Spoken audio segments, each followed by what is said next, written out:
When the talk above ground is of nuclear weapons, where better to be than down here? We've come to one of Moscow's Cold War bunkers, buried 65 meters underground. It was built as a top-secret command center for the Soviet leadership. No sign of the Politburo now, but there are tourists learning about red lines and red buttons.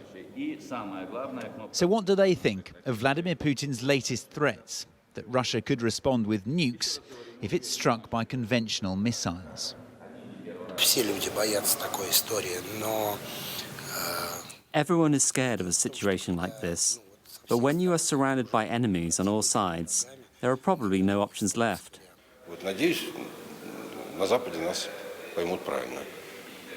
I hope that the West will understand us correctly and stop interfering. Back off. Visitors are shown a replica of the first Soviet atomic bomb.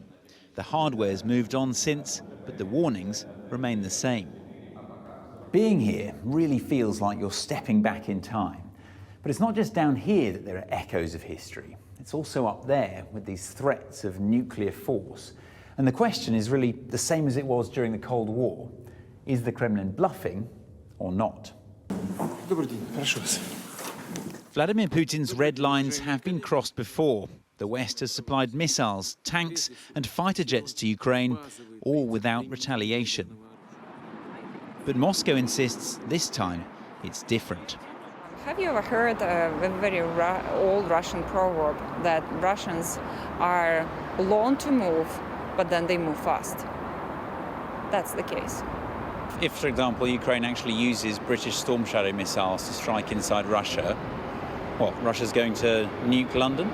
Everything that is written in our nuclear doctrine, you should take very serious. Meanwhile, back in the bunker, a reminder of what's at stake. If the aim was to complicate decisions in the West, Russia's certainly done that. Ivor Bennett, Sky News, Moscow.